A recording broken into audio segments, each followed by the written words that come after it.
बिस्मिल्लाहिर्रहमानिर्रहीम। अस्सलाम वालेकुम नाज़रीन, आप देख रहे हैं प्रोग्राम सिटी एट 10। मैं हूं आपकी मेज़बान अना यूसुफ। उम्मीद है आप ठीक ठाक होंगे। ठीक ठाक रहिए, खुश रहें, खुश रहने दें और अच्छा सोचें। आपकी ज़िंदगी में सब कुछ अच्छा होगा। छोटी छोटी चीज़ें किसी के लिए आसानियाँ पैदा करें, आपके लिए अल्लाह ताला आसानी पैदा करेगा। जगह जगह बैठ कर किसी को बुरा कहने से आप बिल्कुल अच्छे नहीं हो जाते हैं। आप हमेशा वही रहते हैं जो आप हैं। आप अपनी तरबियत और अपना घर का जो एक ब्रॉटअप है वो किसी को दिखा रहे होते हैं, और अगर आप किसी को बुरा बनाना चाह रहे होते हैं तो यकीन माने आपके कहने से, आपके किसी को बुरा पेश करने से कभी कोई बुरा नहीं हो जाता। इसलिए कोशिश करें, अच्छा बोलें, अच्छा सोचें, आपको वो पलट कर चीज़ें अच्छी ही मिलेंगी। बहुत सारे माहिरीन, बहुत सारे साइकेट्रिस्ट, बहुत सारे लोग कहते हैं कि आपका ऑरा जो है ये बड़ा डिपेंड करता है, ये जो आपके इर्द गिर्द वाइब्स होती हैं ये बड़ा डिपेंड करती हैं। अच्छे लोगों में बैठेंगे, पॉजिटिव वाइब्स आएंगी, अच्छा सोचें। अल्लाह ताला वो यही भी कहता है कि आप मेरे बारे में जैसा गुमान करेंगे मैं आपके लिए वैसा हूँगा। सो अल्लाह ताला से अच्छा मांगें, अच्छा सोचें, इंशाल्लाह आपकी ज़िंदगी बहुत अच्छी रहेगी, आपकी ज़िंदगी में बहुत सारी आसानियाँ होंगी। एक और चीज़, अल्लाह ताला की तकसीम पे राज़ी होना सीख लें। अल्लाह ताला ने जो आपको दिया है यकीन माने बहुत सारे लोगों से बेहतर दिया है। सो आप ज़िंदगी में खुश रहेंगे। ये खुश रहने की थोड़ी सी टिप्स हैं जिन पे मैं भी अमल करना चाहती हूँ, आप लोगों को भी बताती हूँ कि आप भी इस पे अमल करते रहें। प्रोग्राम के आगाज़ की तरफ चलेंगे। हम खुश तो रह सकते हैं लेकिन तंदुरुस्त कैसे रह सकते हैं? शहर पे है स्मॉग का राज। आज एयर क्वालिटी इंडेक्स बदतरीन है, 285 समथिंग है, यानी दुनिया के आलूदा तरीन शहरों की फहरिस्त में आज शहर लाहौर का नंबर 1 है। बागों का शहर पिछले कितने सालों से स्मॉग के नरगे में है। कहीं रीज़न बताया जा रहा है धुआं छोड़ती गाड़ियाँ, कहीं रीज़न बताया जा रहा है कि जो ट्रॉलियाँ रेत मट्टी लेके जाती हैं उनको नहीं ढांपा जा रहा, कहीं रीज़न बताया जा रहा है कार्रवाइयाँ सही से नहीं हो रही। लेकिन इस सब का नतीजा क्या है कि हम भुगत रहे हैं। इवन गाड़ी में आते हुए मुझे फील हो रहा था कि अच्छे खासे काले बादल कुछ जगहों पर तो बहुत ज़्यादा थे। सो आगे चल के हम डिस्कस करेंगे। आज की टॉप स्टोरीज की तरफ पहले आ जाते हैं। ये तो थी जी अभी मजमूई तौर की शहर की सूरत हाल। पहली खबर, वज़ीर आयत पर मसनूई बारिश के इंतजामात मुकम्मल, पंजाब हुकूमत स्मॉग से बचाव के लिए मुतहरिक है। Welcome back. हमारे सीनियर रिपोर्टर्स हमारे साथ मौजूद हैं, शाहिद सिप्रा साहब और अली साई साहब ने ज्वाइन किया है। अस्सलाम वालेकुम। अपना अपना एक्सपीरियंस बता दें। मुझे तो लग रहा था, आज मुझे एयर क्वालिटी इंडेक्स तो यहाँ आकर पता चला है क्योंकि अनफॉर्चुनेटली मेरा मोबाइल भी डेड पड़ा था। सो मुझे आते हुए कुछ हिस्सों पर तो बहुत ही ज़्यादा स्मॉग फील हुई और जब गाड़ी से होती तब ज़्यादा फील हो रही थी। शाहिद सिप्रा साहब। बिस्मिल्लाहिर्रहमानिर्रहीम। देखें, अब स्मोक का सीज़न तो आ गया, हमें इसको बर्दाश्त भी करना है और उसका फील होना और उसका असरअंदाज होना। आपने आसान हल बता दिया कि बर्दाश्त करना है, क्योंकि होना तो कुछ नहीं। क्या होना, देखें ना, आप क्या करके आ सकते हैं। अगर गवर्नमेंट पहले इकदाम उठाती, कुछ चीज़ें हम इतने साल से इसको देख रहे हैं, शायद 2013-14 से ये चल रहा है, तो उसके बाद से लेकर अब तक देखें कि हमने क्या इकदाम उठाए। निगरान सेटअप में एक दफ़ा हुआ कि मसनूई बारिश हुई, उसके बाद अब भी सीएम साहिबा ने हिदायत की, लेकिन ये हल तो नहीं ना, मुस्तकिल हल नहीं है। मुस्तकिल हल कैसे है कि हम लोग हमेशा हमसाया मुल्क पर डाल देते हैं कि वहाँ पे धान की फसल हुई और धान की फसल काटने के बाद जब उसको बाकियात को आग लगाई गई और वो धुआं और वो सारी चीज़ें, मुझे ये बताएं, सारी चीज़ें मानने को हम लोग तैयार हैं। हमारे घरों में जो खड़ी गाड़ियाँ हैं उन पर मट्टी कहाँ पे आ रही है? हमारे घरों में जो छतों पे हम कपड़े धोकर बिछाते हैं उस पर मट्टी कहाँ से आ रही है? ये सारी चीज़ें देखने वाली हैं जो हम बज़ाहिर नज़र नहीं आती, लेकिन रात को एक चीज़ रखें और सुबह के औकात में जब उसको उठाएं तो अंदाज़ा होता है कि कितनी स्मोग या धूल, बड़ी बात, आप गाड़ियों पे जो मट्टी होती है डस्ट कितनी है, हाँ, कितनी डस्ट उस पर आ रही है, कितनी धूल मट्टी उस पर आ गई है। तो ये सारी चीज़ें हम लोग हमेशा रहते हैं कि भट्टा को जिग जैग पॉलिसी पे लेके जाएं और उसके बाद जो आपके रिक्शा है या बाकी कोई इस तरह के व्हीकल्स हैं जो धुआं छोड़ने वाली, अच्छी बात है, उनको भी बंद करना चाहिए। सारी चीज़ें देखने के बाद अभी किसानों को भी तंग करना शुरू कर देंगे, वो धान की फसल काटेंगे, अगर कहीं पर आग लगेगी, नहीं लगानी चाहिए, लेकिन अगर वो लगाते हैं तो अल्टीमेटली उसका भी आएगा। फिर थोड़ी दिन के बाद आपके गन्ना जो है उसकी कटाई शुरू हो जाएगी, उसकी बाकियात को वो जलाना शुरू कर देंगे, वो भी एक अंसर शामिल हो जाएगा। लेकिन मेरा सवाल यहाँ पे यही रहता है, यही सारी रीज़न बताई जाती हैं, मुझे बताएं कि लाहौर के सराउंडिंग में सिवाय धान और गंदम के और तो कोई ऐसी फसल ही नहीं है, और लाहौर की सराउंडिंग में मज़ाफ़ात में करीबी कौन सा ऐसे एरियाज़ हैं जहाँ पे ज़्यादा ये बाकियात जलाई जाती हैं? कोई भी नहीं है ऐसा एरिया जहाँ पर हम कहें कि ज़्यादा है। यहाँ पर सबसे ज़्यादा एयर क्वालिटी इंडेक्स ख़राब होता है, लेकिन हम थोड़ा जहाँ जो जनूबी पंजाब के इलाके हैं जहाँ फसलें भी हैं, जहाँ पर लोग आग भी लगाते हैं, बाकियात को जलाते भी हैं, वहाँ आपकी शरह इंतहाई कम है, वहाँ कम होती है। सही बात कह रहे हैं। तो फिर लाहौर शहर इफेक्ट कहाँ से हो रहा है? इस चीज़ को देखने की ज़रूरत है। इस चीज़ को देखने की ज़रूरत है। अगर हम मसनूई बारिश पे चले जाएं, चलें, बहुत अच्छा इकदाम है, वो हो जाएगी। अभी हम कोशिश कर रहे हैं, वेदर से भी हमेशा चेक किया जाता है कि एक बारिश अभी नवंबर में एक्सपेक्ट करते हैं कि मौसम सरमा के जी, आगाज़ बिल्कुल पे जो ऐसे ही। बारिश होती है, अगर वो बारिश हो जाएगी तो फिर कुछ दिन हमारे गुजर जाएंगे। लेकिन जो आपने कहा कि फ़ील कैसी हो रही है, आप फिरोज़पुर रोड से आपने भी ट्रैवल किया है, मैंने भी किया है, सबसे ज़्यादा कहाँ पे नज़र आई आपके कलमा चौक और गुलबर्ग का जो एरिया है और मॉडल टाउन अंडरपास, यहाँ पर वो आपको बाकायदा अब स्मोग नज़र आना शुरू हो गई है। और जो उसका फील है वो तो आप अगर गाड़ी का शीशा नीचे करेंगे या मोटर बाइक जो चलाने वाले लोग हैं या उनके लिए तो राहगीर बहुत हैं, बड़ा रिस्क उनको तो है उसका अंदाज़ा आंखों हो के रहा है। लिए, क्योंकि आपने सांस लेना है तो ये अंदर भी जाए। अच्छा जी साई साहब, मैं आपकी तरफ से आ रही हूँ। एक बार मसनूई बारिश पर 50 से 70 लाख रुपए खर्च आएगा, एक बार हो जाएगी, उसके बाद क्या होगा? एक बात, और ये अगर मैं गलत नहीं हूँ तो तस्दीक करने, ये कुछ सेगमेंट्स में होती है। हाँ, बिल्कुल आप वो पूरे शहर में नहीं होती और उस yes। तरह नहीं होती जिस तरह बारिश और होती है। एक जगह पर आपको 60 हमें फोग तक ये स्मोक जो है वो बर्दाश्त करना पड़ेगी। और जिस तरह हम कहते हैं कि लेकिन साई साहब जब फॉग आती है ना तब ये दोनों पार्टिकल्स मिल भी जाते हैं। यही मैं आपको बताने लगा। देखें, लोग कहते हैं, ये हुकूमती अहदेदार भी कहते हैं, सरकारी अफसरान भी कहते हैं कि ये जो स्मोक है, ये गाड़ियाँ जो धुआं छोड़ती हैं उसकी वजह से होता है। फसलों की बाकियात, लाहौर के सराउंडिंग में तो बहुत थोड़े से लोग हैं जो बाकियात को जलाते होंगे, उस तरह नहीं है जिस तरह मेरा इलाका है या सिपरा साहब का इलाका है। वहाँ पे तो सारा चूँकि ज़री रकबे हैं तो वहाँ पे तो बहुत ज़्यादा फसलें काश्त की जाती हैं, वहाँ पे बाकियात भी जलाई जाती हैं। हम तो बचपन से ये देखते आ रहे हैं। वहाँ पे जो सिपरा साहब का एरिया है वहाँ पे मैंने देखा है डस्ट भी ज़्यादा है। हमारे इलाके की ज़मीन थोड़ी और तरह की है, वहाँ पे जो ग्रीनरी ज़्यादा है, लेकिन वहाँ पे इस तरह स्मोक नहीं बनती। होता क्या है, गाड़ियाँ भी यहाँ पे धुआं छोड़ रही हैं, आपकी सड़कें भी गंदी हैं। आप देखें, आपकी गाड़ी पे सुबह जो डस्ट पड़ती है वो ब्राउन रंग की नहीं होती, वो ग्रेश कलर की होती है। उसमें इसका मतलब है कि आपका धुआं मिक्स हो रहा होता है। आपकी जो डस्ट उड़ती है सड़कों से या गलियों से, इसका मतलब है कि आपका सफाई का निज़ाम नहीं ठीक। आप सारी चीज़ों को एक दफ़ा ऑब्ज़र्व करें, R&D प्रॉपर करें। आप जब भी स्मोक शुरू होती है तो आज देखें ना, सेक्रेटरी साहब ने 5-7 गाड़ियां बंद कर दी हैं। भाई 10 गाड़ियां बंद करने से आपकी स्मोक तो ख़त्म नहीं होगी। ऐसे ही है। और जो मसनूई बारिश का सिलसिला है, हमने निगरान सेटअप में भी देखा, जब होती है एक आधा दिन वो मामूली सा रिलीफ मिलेगा, उसके बाद फिर वही हालात हो जाते हैं। यहाँ पे तो बड़ी बारिश हो, उसके तीसरे या चौथे दिन फिर हम नंबर 1 पे आ जाते हैं। चले, कोई तो चीज़ है जिसमें हम नंबर 1 पे आते हैं। और उन्होंने सुबह सुबह हमें बता दिया कि 285 एयर क्वालिटी इंडेक्स है और हम टॉप पे आ गए हैं। और ये सिलसिला मेरा ख्याल है 2-3 महीने तो चलेगा। ऐसे ही बिल्कुल।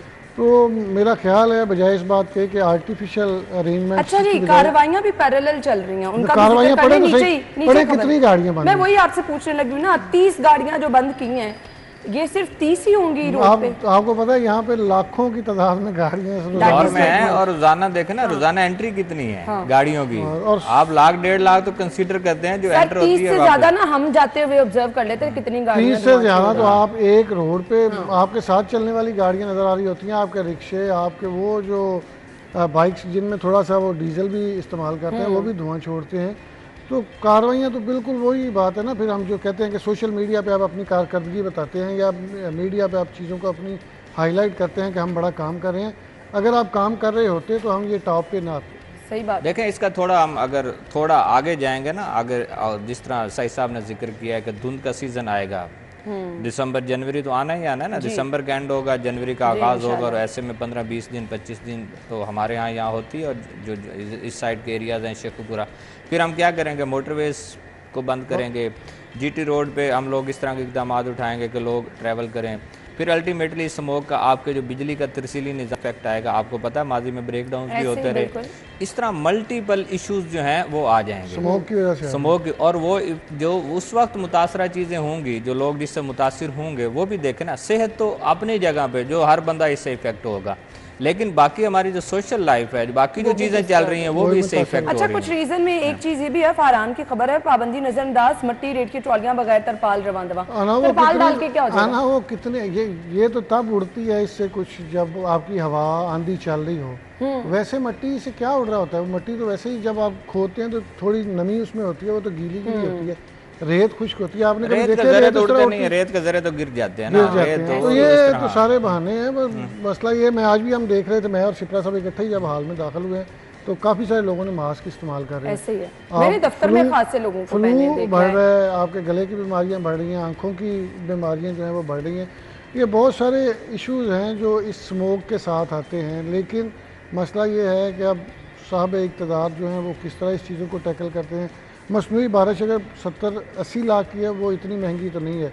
आप 10 दफ़ा करवा देंगे शहर में, 10 करोड़ का बजट रख के 10 दफ़ा 15 दफ़ा करवा देंगे, लेकिन वही है 2 घंटे का रिलीफ, वो भी एक मखसूस जहाँ करा देंगे वो भी एक मखसूस हो जाएंगे, दूसरी जगह तो लोग वो मुतासर भी एक होंगे ना। मखसूस एरिया में है। सही से हमने खबर को वाइंड अप करना है, आप लोगों को ये बता दें कि हमें इसके साथ ही रहना है।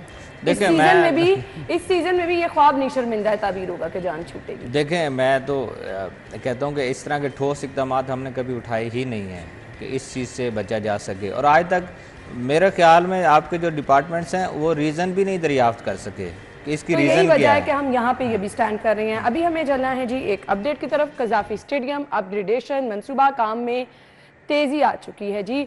तेज़ी से काम मुकम्मल किया जा रहा है। हमारे साथ वसीम अहमद मौजूद हैं, तफसीलात बताइए वसीम। जी बिल्कुल अना, चेयरमैन पाकिस्तान क्रिकेट बोर्ड ने आज सुबह जो है वो कज़ाफ़ी स्टेडियम का जो अपग्रेडेशन का काम है उसका जायज़ा लिया, क्योंकि जो पहला फेज़ था वो मुकम्मल हो चुका है, जिसमें बेसमेंट का काम मुकम्मल होने के बाद जो स्टील फिक्सिंग का काम है वो तेज़ी से जारी है, और उस पर तमाम टीम जो है वो भरपूर अंदाज में काम कर रही है। चेयरमैन पाकिस्तान क्रिकेट बोर्ड का कहना था कि कज़ाफ़ी स्टेडियम की जो अपग्रेडेशन है उसको जल्द अज जल्द मुकम्मल किया जाए, तमाम इदारे जो है वो मिलकर मेहनत करें और चैंपियंस ट्रॉफी से कबल कज़ाफ़ी स्टेडियम की जो अपग्रेडेशन है उसका काम मुकम्मल किया जाए, ताकि चैंपियंस ट्रॉफी का इनेकाद पाकिस्तान के अंदर अच्छे अंदाज में किया जा सके। ठीक है जी, कोशिश मुकम्मल की जा रही है, जो वक्त है उसमें तमाम काम मुकम्मल किया जाए, चैंपियंस ट्रॉफी से कबल इस काम को पाए तकमील तक पहुंचाया जाए, जिसके लिए चेयरमैन पीसीबी जो हैं वो वक्तन फ़वक्तन काम का जायज़ा भी ले रहे हैं। वसीम अहमद, आपका बहुत शुक्रिया। हम ब्रेक के बाद ज्वाइन करेंगे, स्टे विद अस।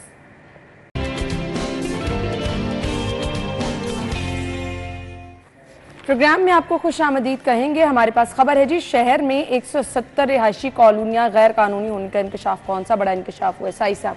ये तो रूटीन की हाँ, बात वही है। मैंने कहा कौन सा बड़ा इंकशाफ। आप देखें ना, कोई भी यहाँ पे टाउन काटता है, सोसाइटी बनाता है, यहाँ पे वो एक बड़ा सा उस पर इंट्रो बना देता है कि वहाँ से आपको लगता है कि बहुत बड़े को टाउन बनने जा रहा है, बहुत बड़ी सोसाइटी बनने जा रही है। उसमें होता भी है, आप प्लाट खरीदने जाए तो कहते हैं कि 90% तो बिक चुके हैं, 10% रह गए हैं। लेकिन परेशानी की बात मुझे खबर में पता क्या लग रही है कि आपके प्लॉट से ज़्यादा फाइलें बिक रही हैं। मैं यही आपको बताने लगा कि वो कहते हैं 90% आप हमारा जो टाउन है वो बिक चुका है, शुरू होने से पहले ही उसकी फाइलें बिक चुकी हैं, 10% रह गई हैं।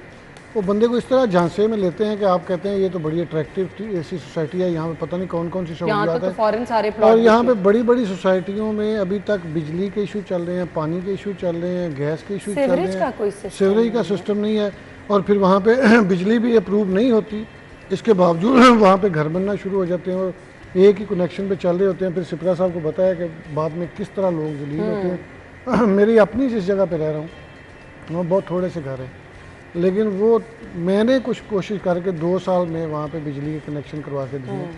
तो बात ये है कि जो अरबाब इख्तियार यहाँ पे NOCs देते हैं, जो इस सारी चीज़ को मॉनिटर करते हैं, वो चीज़ों को इस तरह इन्फोर्स करें कि लोगों के पैसे तो ज़ाया ना हो। लोगों के करोड़ों रुपए जो हैं वो बड़ी बड़ी सोसाइटीज़ में फंस जाते हैं। जाली फाइलें, प्लाट कोई नहीं, आपने उनसे पैसे ले लिए, किस्तें ले ली, और किस्तें ले, अब आप एक शहरी के 5 साल पैसे इस्तेमाल करते रहे और उसके बाद आप उसको फिर इंस्टॉलमेंट में वापस करेंगे तो उसको क्या फ़ायदा। बिल्कुल। तो यहाँ पे कोई सिस्टम है ही नहीं। कहने की हद तक यहाँ पे LDA भी काम कर रहा है, दीगर अदारे भी काम कर रहे हैं, लेकिन वो अगर 170 सोसाइटियाँ लाहौर जैसे शहर में गैर कानूनी हैं, जिनके NOCs मुकम्मल नहीं हैं, जहाँ पे सहूलियात मुकम्मल नहीं है, तो फिर मेरा ख्याल है ये बड़े आप ये सोचें कि इन 170 सोसाइटियों में लोगों ने तो प्लॉट ले लिए, फाइलें ले ली, लोगों का पैसा तो गया। देखें, बेसिकली तो जिम्मेदारी आपकी सब LDA की है, तो अगर वो उनके ऑफिसर्स आंखें क्यों बंद करते हैं, ये वजूहात आपको भी आंखें पता बंद है। क्यों करते हैं? आंखें बंद करवाई जाती है ना। मैं वही कह रहा हूँ ना कि वो आपको भी पता है, सबको पता है कि वो ऐसा क्यों होता है। एक मज़ाफ़ात में ये शहर के किसी इलाके में सोसाइटी की कटिंग हो रही है, उसके इश्तिहारात आ रहे हैं, सारा कुछ हो रहा है, वहाँ सेल परचेज़ हो रही है, ऑफिस बन गए हैं, लोग जा रहे हैं। देखें, घर और प्लॉट क्या है, मेरे ख्याल में ये जो मालकान हैं इनको बिज़नेस से निकल कर उस बंदे का सोचना चाहिए जो आपकी सारी जमा पूंजी लगाकर एक घर बनाने का सोचता है। अगर आप उसको भी दाव पे लगा दें, उसको भी फ्रॉड की नज़र कर दें, तो ये मेरे ख्याल में ये आपका बिजनेस नहीं है। देखें, सारी जिंदगी एक और चीज़ है, ये जो आपने देखा है कि LDA के कोई अफसरान को कभी सज़ा हुई है, उसकी वजह पता है क्या है? मैंने जो देखा है, मैंने इन चीज़ों को ऑब्जर्व किया है कि ये बड़े बड़े लोगों के साथ मिलते हैं, बड़े बड़े अफसरान ब्यूरोक्रेट्स के फ्रंटमैन बनते हैं, उनको बताते हैं कि फ़लाँ सोसाइटी में फ़लाँ जो प्लाट्स हैं वो झगड़े वाले हैं, वो आप खरीद लें, हम आपको सारी चीज़ें क्लियर करवा देंगे। उनकी दोस्तियाँ, उनके रिलेशंस, उनकी पीआर इतनी बन जाती है कि वो मनमानी नौकरी करते और लोगों का चाहे बेड़ा गर्क करते, और उनको पता है किस सोसाइटी के मालिक को किस तरह दबाना है, किस ब्यूरोक्रेट के साथ मिलकर ये प्लाट्स खरीदने हैं, उसमें कितनी उनकी कमीशन है, कितना ही उनकी बचत है, ये सारी चीज़ों का उनको पता है। लेकिन गरीब आदमी के लिए, आम आदमी के लिए किसी किस्म का कोई तहफ़्फ़ुज़ नहीं है। वो किसी का कोई प्लाट फंस जाए, वो बेचारा एलडीए के 100 भी चक्कर लगाए तो उसका मसला हल नहीं होता, चाहे नाम की गलती हो। मैं आपको तो बड़े लोगों के हर चीज़ क्लियर जो होती है। लोग खरीदना चाहते हैं एक छोटे, एलडीए ने काम तेज करने का कोई तेज चीज नहीं होता। मैं आपको बता देता हूँ एक बात, जो लेने वाले लोग हैं, बहुत सारे लोग हैं जो खरीदते हैं प्लाट, अगर वो प्लाट खरीदने जा रहे हैं, देखें गैस के बगैर गुजारा है, गैस पे वैसे भी पाबंदी है, एलएनजी बेस्ड कुछ सोसाइटीज़ हैं जो लाहौर में हैं जो एलएनजी बेस्ड पे कनेक्शन गवर्नमेंट ने खोले हुए हैं, वो लगा रही हैं, उन्होंने नेटवर्किंग की हुई है। अदरवाइज़ किसी भी सोसाइटी में गैस के कनेक्शन तो हैं ही नहीं। आपको बेहतरीन पता लगाने का तरीका क्या है किसी भी सोसाइटी का, लाहौर इलेक्ट्रिक सप्लाई कंपनी का एक डिपार्टमेंट है planning and design. Her society वहाँ से बिजली का कनेक्शन लेने के लिए अप्लाई करती है और लेस्को के पास सारे डॉक्यूमेंट्स उसके मौजूद होते हैं, चाहे एलडीए है चाहे टाउन है, जिसने भी उसकी मंजूरी दी होती है। जो बंदा प्लॉट लेना चाहता है वो उस सोसाइटी का नाम पकड़े और पीएनडी में चला जाए और उन्हें कहे कि ये सोसाइटी है, ये उसका ब्लॉक है, आप बताएं कि आपके पास इसकी क्या अप्रूवल है। अगर तो लेस्को के पास उसकी अप्रूवल मौजूद है और लेस्को ने उसकी अप्रूवल दी है बिजली की, इसका क्या मतलब है कि वो इलेक्ट्रीफाइड एरिया है। अगर वो इलेक्ट्रीफाइड एरिया है जिसका मतलब वो एलडीए से भी अप्रूव्ड एरिया है। हमारे यहाँ क्या हो रहा है, सोसाइटी कटिंग होती है, ये टेम्परेरी कनेक्शन लेते हैं। टेम्परेरी कनेक्शन इस बुनियाद पर लेते हैं कि हमने ऑफिस बनाना है, ऑफिस बनाने के साथ हमने कुछ कंस्ट्रक्शन करनी है, वही ट्रांसफार्मर रखते हैं और कुछ 4, 5, 10 खंबे लगाकर लोगों को शुरू में शो करवा देते हैं कि जनाब यहाँ पे बिजली आ गई है, और कुछ 3 महीने के बाद जब वो कनेक्शन डिसकनेक्शन होती है या फिर उनको एक्सटेंशन मिलती है, उसी बुनियाद पर बेचते बेचते जो हैं वो लोग एट द एंड क्या होता है, लोगों को मुश्किलात होती हैं, वो घर बना लेते हैं, उनको बिजली नहीं मिलती। जो लोग घर खरीदना चाहते हैं, जो लोग प्लॉट खरीदना चाहते हैं, किसी भी सोसाइटी को चेक करने के लिए बेहतरीन जो चेक है, एलडीए को भी छोड़ दें, एलडीए कभी सीधा नहीं बताएगा, लेस्को में जाएं, लेस्को से पूछें, आपको पता चल जाएगा। बड़ा इजी वे है, बड़ा इजी वे है, ये आपको बचत का रास्ता दिखा दिया गया। लेकिन ये फाइल सिस्टम और प्लॉट से ज्यादा फाइलें, इसका कौन, ये तो फ्रॉड है ना, ये नैब कई दफा कर भी चुका है। क्या हुआ है, ये ऐसे लोग हैं जिनको कभी हाथ डाला ही नहीं गया, यहाँ एहतजाज होते रहे, सड़कें ब्लॉक होती रही, टायर जलाते रहे लोग, लोगों की सारी जिंदगी के मामला चलते रहे, गिरफ्तारियां भी हुई, सजाएं भी हुई, उसके बाद लोग बाहर भी आ गए, अल्टीमेटली क्या हुआ, कुछ भी नहीं हुआ। इसलिए लोगों को क्या है कि फाइल वाला सिस्टम आज भी वही चल रहा है ना, कि आप जाते हैं फाइल खरीद लेते हैं, अच्छा फिर फाइल आम लोगों के साथ फ्रॉड हो जाता है, जो वहाँ पे डीलर्स बैठे हैं वो जो फाइल खरीदते हैं उनके साथ क्यों नहीं होता, वो उनके इन्वेस्टर है। हम और आपके साथ तो हो जाता है, ऐसे ही है। वो भी तो फाइल्स खरीद के अपना कारोबार कर रहे होते हैं ना। इसलिए मेरे ख्याल में, मैं जब शुरू में यही बात कर रहा था कि बिजनेस करें लेकिन लोगों की जमा पूंजी के साथ ना खेलें, उनका मुस्तकबिल जो है वो तरीक ना करें। सारी जिंदगी की जमा पूंजी होती है, और क्यों मेरे ख्याल से, लेकिन जो लोग ये काम करते हैं ना, उन्हें ये भी फिक्र नहीं होती कि हमें किसी की बददुआएं उन्हें अपने पैसे की फिक्र होती है। बड़े बेरहम लोग होते हैं, और ये जितने प्रॉपर्टी का काम करते हैं, मेरा ख्याल है अगर आपने घर लेना है, प्लाट लेना है, तो आपको रजिस्ट्री पे लेना चाहिए, फाइल लेनी नहीं चाहिए, या फिर ऐसी किसी मुस्तनद जो टाउन है या ये शायद शुक्ला साहब ने बड़ा अच्छा हल बता दिया कि आप ये कर लें, लेस्को से जाकर पता कर लें, वरना तो फाइलों के साथ ये इवन अपने सब डिवीजन जो है, आप हेडक्वार्टर पीएनडी ना जाएं, आपकी सब डिवीजन जो है वहाँ पे चले जाएं और उनको बताएं कि ये आपकी सोसाइटी है तो इसका क्या स्टेटस है एक्चुअल, तो वो आपको बता देंगे। साहिब साहब बड़ा मुश्किल है ना, अब आप कह रहे हैं कि फाइल लेनी नहीं चाहिए, क्या करें लोग, एकदम से इतने पैसे नहीं आते। अब जो नौकरी पेशा लोग हैं वो कहते हैं चलो तनख्वाह आएगी तो बंदा प्लॉट की किस्तें देता जाता है, कुछ बन जाता है, उस तरह इकट्ठे पैसे कर लेना, 6 साल में आप पैसे इकट्ठे करेंगे, 6 साल में प्लॉट की रकम दर्जनों लोगों को आप भी जानती होंगी, मैं भी जानता हूँ, बल्कि मैं कई लोगों के खुद मेरे कजन्स हैं और मेरे दोस्त हैं, उनकी इंस्टॉलमेंट मैं खुद जमा करवाता रहा हूँ, और बाद में क्या हुआ, 4 साल बाद 5 साल बाद ये होता है कि वहाँ पे तो कोई प्लाट नाम की चीज़ ही नहीं है, तो फिर जब वो उसका रिटर्न मांगते हैं तो उसमें से वैसे ही 30-40% कट जाता है, और जो वापस मिलता है, यानी 10 साल 5 साल आप पैसे देते हैं, फ़र्ज़ करें आपने 50 लाख दिया, आपको वापस मिलता है 30 लाख अगले 5 साल में, उसकी वैल्यू देखें कितनी डाउन हो गई है। डाउन हो जाती है। तो मसला ये है कि यहाँ पे फिर सोसाइटी वाला तो अपनी मर्ज़ी करेगा, बिजनेसमैन तो अपनी मर्ज़ी करेगा, यहाँ पे जो अदारे बैठे हैं, जो अफसरान 10-10 गाड़ियाँ लेके घूमते हैं, जिनके बच्चे भी सरकारी गाड़ियों पर जाते हैं, जिनके ससुराल के घर में भी सरकारी गाड़ियाँ खड़ी हैं, जिनके दोस्त अहबाब के घर में भी सरकारी गाड़ियाँ खड़ी हैं, वो क्या कर रहे हैं? गली में आप घर के सामने सीढ़ी बनाया ना, तोड़ने आ जाते हैं। बिल्कुल। कुछ और थोड़ा सा रैंप अपना लंबा कर दें, आ जाते हैं ना, ऐसे ही तो सोसाइटियां नजर नहीं आती है। ऐसे ही है। लेकिन ये जो डीजीएलडीए ने हुक्म दिया ना, यकीन मानिए कि सिर्फ कागजी कार्रवाई लग रही है, इससे फर्क कोई नहीं पड़ने वाला। ये रोज इस तरह के हुक्म आते हैं, वो लोग बेचारे बहुत मुतासिर हो रहे हैं। ब्रेक के बाद आपको ज्वाइन करेंगे स्टेज पर।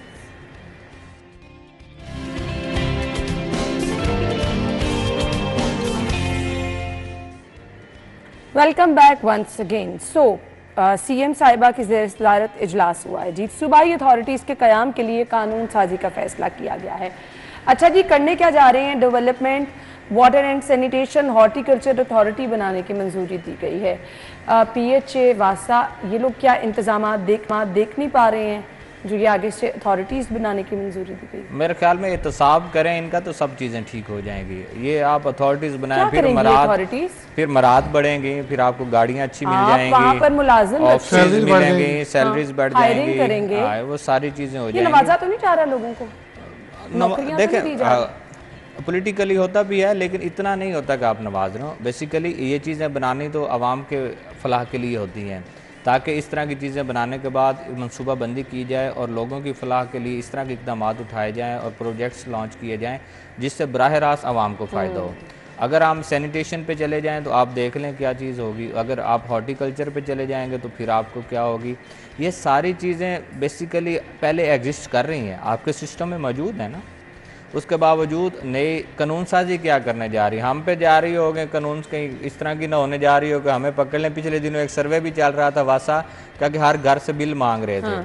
अब वो बिल मांग रहे थे और बिल के बाद अब उन्होंने उसका बिल का क्या करना है ये कोई पता नहीं है। मुझे सिर्फ ये अथॉरिटी बनाने का मकसद बता दे, क्या क्यों बनाई जा रही है? आप जो सोच रही है कि शायद आपने लोगों को भर्ती करेंगे, पॉलिटिकल लोगों को एडजस्ट करेंगे, उसके बाद board of directors, board of governors बनेगी इनकी, ये सारी चीजें अवाम को क्या फायदा पहुंचे? अवाम को तो फायदा, अगर यही जो मौजूदा एग्जिस्टिंग सिस्टम है अगर उस पर भी ये खुद को देख लें, उसमें आप एक सेल बना दें अलहदा से, अलहदा बना दें। जिन लोगों को आप कहते हैं अथॉरिटी में लेके आना चाहते हैं, वो वासा में एक सेल बना दें कि ये 6 लोग या ये 10 लोग जो हैं सुपरविजन करेंगे। ये आपको नए सही साहब उस तरह फिर नहीं ना सुनेगा नहीं ना, फिर आपके पास अख्तियारात उस तरह भाई जब सीएम कहेंगी तो फिर क्यों नहीं, सीएम के कहने से तो नहीं ना होगा। अख्तियारात होंगे, ब्लैक एंड व्हाइट में आपके पास कुछ लिखने पढ़ने को कुछ चीजें होंगी तो फिर कुच कर सकेंगे ना, अदरवाइज तो फिर खुद डायरेक्ट सीएम साहिबा डील करेंगी, सरबराह वो होंगी। सरबराह तो चलें, जो भी मुतलका मिनिस्टर्स होंगे वही होंगे। जाहिर है उसकी जो मीटिंग्स होती हैं वो high up end of the time सूबे के जो चीफ एग्जीक्यूटिव हैं उनके साथ ही होंगी। लेकिन बात यह है कि मैंने देखा है कि जब एक्साइज में सलमान सूफ़ी साहब होते थे, वो मुख्तलिफ आइडियाज़ देते थे तो सारों पे अमल दरामद होता था। मसला ये है कि अगर आप एक अथॉरिटी बनाएंगे, एक अलहदा से पूरा इंफ्रास्ट्रक्चर लेना पड़ेगा, पूरा आपको डिपार्टमेंट बनाना पड़ेगा, गाड़ियाँ ख़रीदनी पड़ेंगी, और फिर अथॉरिटी में सैलरीज जो हैं वो बहुत ज़्यादा होती हैं। फिर आपके बहुत सारे अफसरान जिनका हाथ पड़ता है, सिफारिश करवाते हैं, वो उसमें आ जाते हैं। तो बंदे तो वही आपके फिर काम करेंगे ना, ब्यूरोक्रेट्स तो आपके वही हैं जो सेफ सिटीज़ में वही पुलिस अफसरान हैं जो सीपीओ में काम कर रहे होते हैं, उनको आप डेपुटेशन पे वहाँ ले आते हैं। या पहले भी जितनी अथॉरिटीज़ बनती रही हैं उसमें हमने कोई नई तोप तो देखी नहीं है। वही लोग जो पहले ब्यूरोक्रेट्स काम करते हैं वही अथॉरिटी में आ जाते हैं, उनकी सैलरी जहाँ पे 4 लाख होती है वो 10 लाख हो जाती है। तो अगर एक बंदा वहाँ पे मराहत ले रहा है, सैलरीज ले रहा है, और उसके पास कोई ऐसे आइडियाज़ हैं जो वो लॉन्च करना चाहता है तो उसको वैसे ही यहाँ पे दे एक कोई सेल बना दें, 10 लोग आप रख लें, उन्हें कहें जी कि ये जो टीम जो भी आइडिया देगी उस पर मनवान अमल होगा।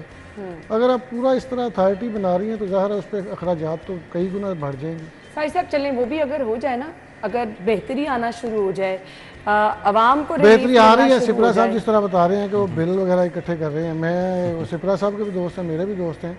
वो रेस्टोरेंट पे एक दिन वो उनको नोटिस दे गए जी कि आपका पता नहीं 50,000 का जुर्माना है या 20,000 का जुर्माना है। उसने कहा जी हुआ क्या है, उन्होंने कहा ये आप पानी से धो रहे थे।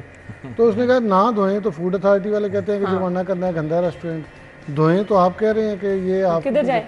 तो बाद में जब पूरी बात डिग आउट की तो पता चला कि वो उनकी कोई वासा के लोग वहाँ पे आए थे, उनको कंसेशन नहीं की थी खाने में, तो उन्होंने कहा कि ये तरीका तो फिर बंदा यहाँ पे जाए तो जाए कहाँ पे? आप जितनी मर्जी अथॉरिटीज बना नहीं, तो आपका क्या ख्याल है कि जो 50,000 फाइन किसी भी चीज़ का हुआ है तो वो आप और हम लोग जो आम सारिफ जाएगा वहीं से पूरा होगा ना?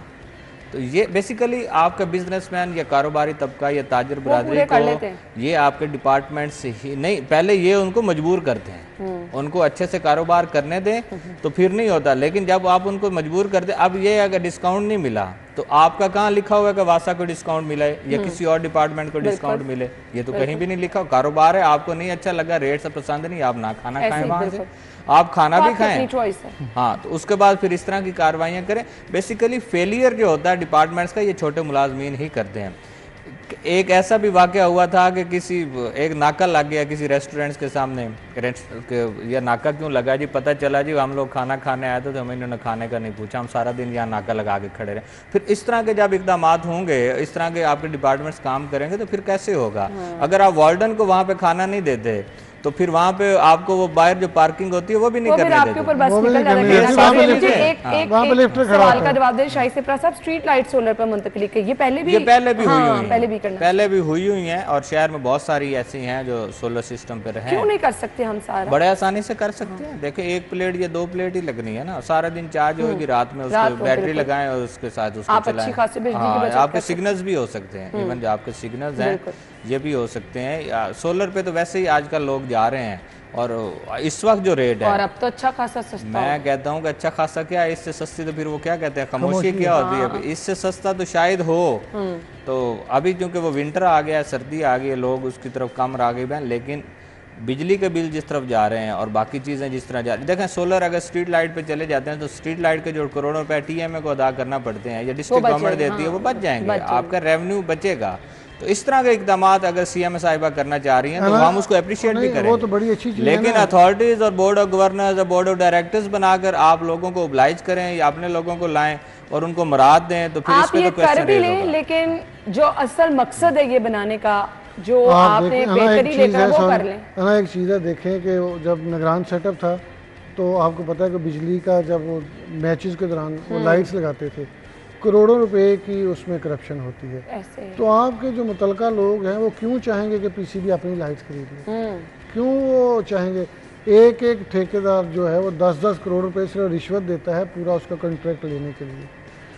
तो जब मोहसिन नकवी साहब ने कहा कि अपनी खरीदेंगे तो जितने का एक यानी सीरीज का ठेका था उसमें वो सारी लाइट्स अच्छे खासे पैसे वहाँ तो अगर इस तरह के चीज़ों को रैशनलाइज किया जाए, आप खुद जाके थोड़ा विजिट कर लें, चीज़ों को एक्चुअलाइजेशन खुद करें, आपको पता चलेगा कि आपके जो अफसरान है वो किस तरह लूट रहे हैं। लेकिन हम क्या कर सकते हैं जी, अब तो अथॉरिटीज़ बनाने की दे दिया CM साहिबा ने मंजूरी, अब देखें क्या बेहतरी इसमें से क्या निकलती है। ब्रेक के बाद आपको ज्वाइन करेंगे, स्टे विद अस।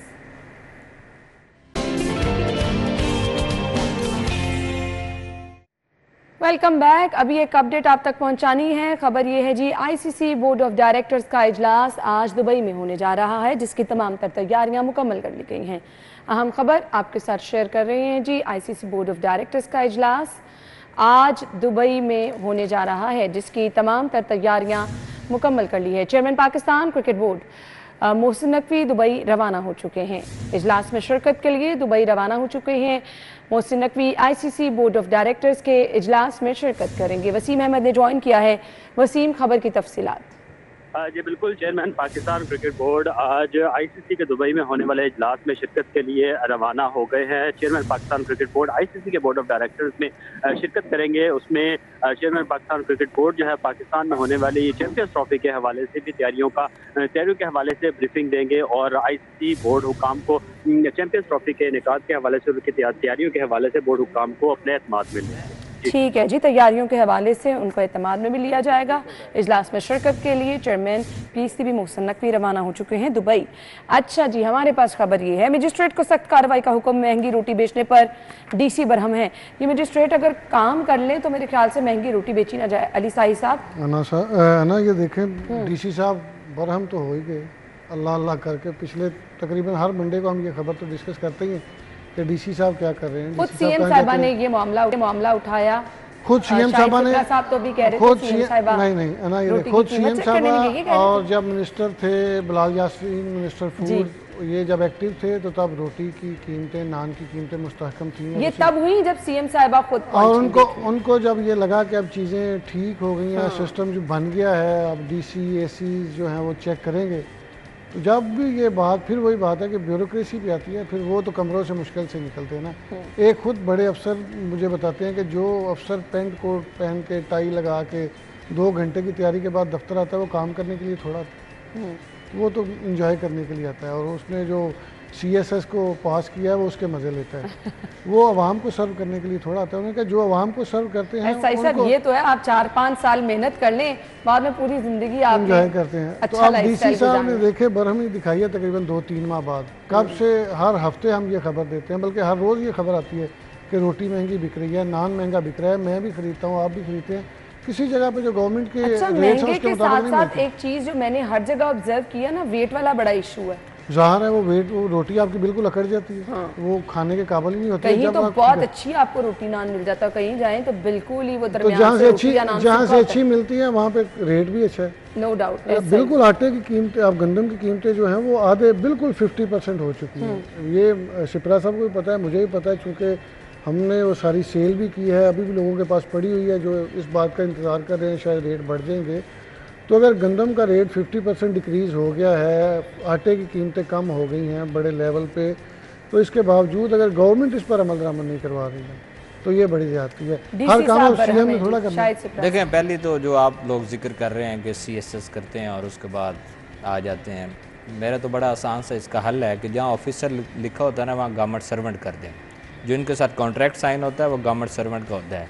जो इनके पास गाड़ियाँ जहाँ गवर्नमेंट ऑफ पाकिस्तान या गवर्नमेंट ऑफ पंजाब लिखा है तो उसको साथ लिखते हैं servant of government of Punjab, फिर तो इनकी तबीयत ठीक रहेगी, फिर ये शायद काम भी करेंगे। हालांकि जब ये इनकी कागजी कार्रवाई में देखें तो यही कुछ लिखा होता है, लेकिन हम लोग उनको रिस्पेक्ट देते हैं।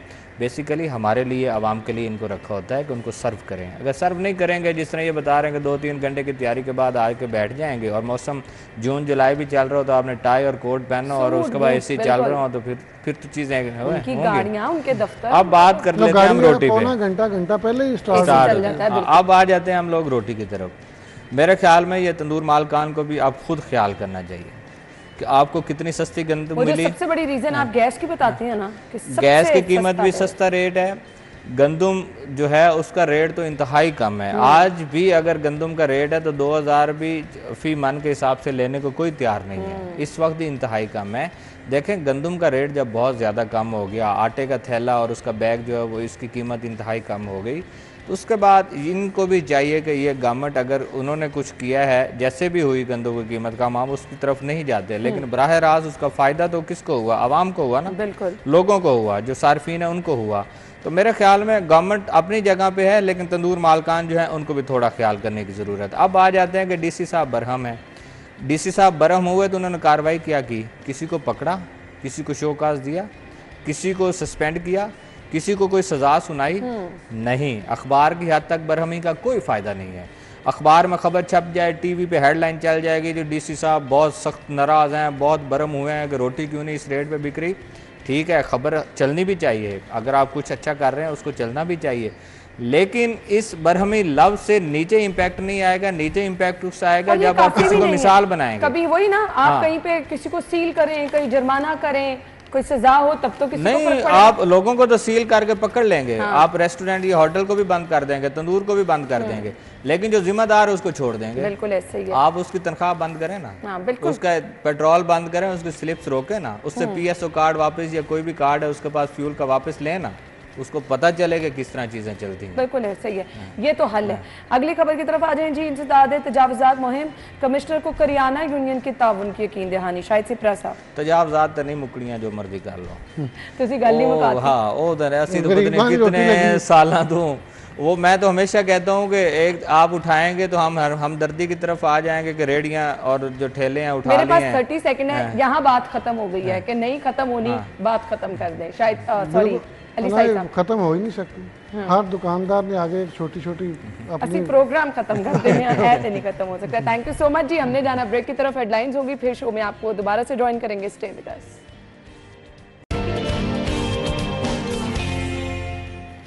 Welcome back once again. आज है 21 अक्टूबर। जिनकी सालगिरह है उनको हम विश करने जा रहे हैं जी। रिमशा भट्ट की सालगिरह है, शारिक अली शारिक की सालगिरह है, मोहम्मद अम्मास अली, ज़हीर शाह, और इसके बाद जी शाहिद की सालगिरह है, वहाब खान की सालगिरह है, रफ़ीक कमर अहमद, और इसके बाद अमार। आप सब लोग को सालगिरह की मुबारकबाद। Wish you a very happy birthday once again, happy birthday. So जिनकी बर्थडे है जी उनको हमने विश किया। अगर आपकी सालगिरह है कल तो आप भी हमें अपनी पिक्चर्स भिजवा दें और इसके साथ साथ अपना नाम भिजवा दें, प्रोग्राम में शामिल हो जाएं जी। आपकी सालगिरह को भी हम इसी तरह से स्पेशल बनाएंगे। आगे बढ़ेंगे तो हमने आपको बताने हैं जी आज के भाव, रेट लिस्ट क्या है। नॉर्मली शिकायत करते हैं लोग वीकेंड पे बहुत ज़्यादा, जो लोग मार्केट में जाते हैं, कि रेट लिस्ट पर अमल दरामद नहीं हो रहा। सो आज के भाव देखते हैं।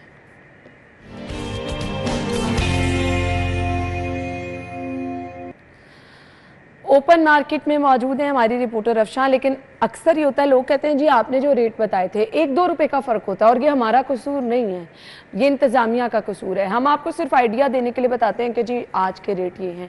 आप पोश इलाकों के रेट लहदा हैं, मॉडल टाउन में चले जाएँ लहदा से रेट हैं, गुलशन इकबाल में चले जाएँ लहदा से रेट हैं। सो ये चीज़ एक्चुअली तो एग्जिस्ट करती है, लेकिन इस पर हम क्या कर सकते हैं जी, तो इंतज़ामिया का फेलियर है। रेट लिस्ट बता दें जी आज की अफशान।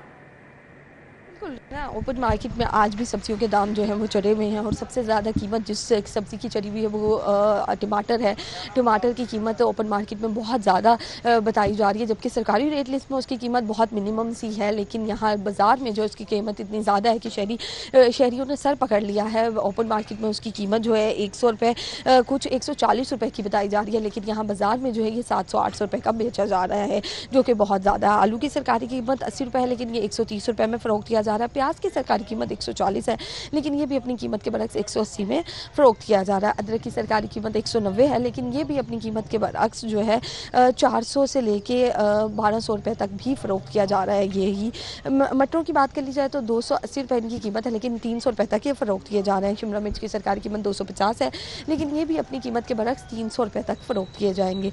बैंगन की सरकारी कीमत 90 है, लेकिन उसकी भी जो है नहीं सुनी जा रही, और वो भी यहाँ पे अपनी कीमत के बरक्स 120 रुपये में फ़रोख्त होता हुआ दिखाई दे रहा है। पालक की सरकारी कीमत 50 है, लेकिन वो भी 90 रुपये में फ़रोख्त हो रहा है। सब्ज़ी मिर्चों की सरकारी कीमत 190 है, लेकिन वो भी अपनी कीमत के बरक्स जो है 200 रुपये तक फ़रोख्त की जा रही हैं। सब्जियों की कीमतें इतनी ज़्यादा बढ़ती जा रही हैं कि शहरियों ने सर पकड़ लिया है, वो खासा परेशान हो गए हैं सब्जियों की कीमतों में इजाफे से। इसी के साथ अगर फल की बात कर ली जाए तो वो भी बहुत ज़्यादा मुफीद होता है, जो कि हर इंसान को खाने होते हैं, लेकिन उसके बावजूद उसकी मुफायत और उसकी सेहत बख्शी के बावजूद उसकी कीमतें इतनी ज़्यादा हैं कि शहरी उस तरफ जाते ही नहीं हैं। वो सिर्फ सब्ज़ी खरीदते हैं और सब्ज़ी खरीद के ही रुखसत हो जाते हैं। लेकिन वो प्राइस कंट्रोल से ये शिकवा ज़रूर करते हैं कि उनका काम है कि सरकारी रेट लिस्ट के मुताबिक जो है कीमतों को अमल दरामद करवाएं, लेकिन बाज़ार में ओपन मार्केट में कहीं पे भी सरकारी रेट लिस्ट का जो अमल है या उस पर जो मुकम्मल तौर पर अमल करना होता है दुकानदारों ने, वो कहीं पर उन्हें दिखाई नहीं देता है। और इसकी वजह से वो आला हुकाम से भी मुतालबा करते हुए दिखाई देते हैं कि प्राइस कंट्रोल मजिस्ट्रेट को इस बात का पाबंद करें कि वो सरकारी रेट लिस्ट के मुताबिक सब्जियों की फ़रोख्त करवाएं। जी ठीक है जी, बहुत शुक्रिया। हमारे साथ अफशान मौजूद थी, रेट लिस्ट उन्होंने हमें बताई। प्रोग्राम के इस हिस्से में जी आपको मिलवाने वाले हैं अज़म और हिम्मत की बड़ी मिसाल। ना सिर्फ मिसाल कायम की अज़म और हिम्मत की, बल्कि पाकिस्तान के लिए फ़ख्र का बाइस भी हैं। ये वो लोग हैं जो पाकिस्तान का नाम फ़ख्र से बुलंद करते हैं। आज के हमारे मेहमान हैं कोपेमा सरबाज खान, और इनकी कुछ अचीवमेंट का जिक्र अगर मैं करूं तो 8000 मीटर से बुलंद 14 चोटियों को सर करना बिलाशुबा एक बहुत बड़ा कारनामा है।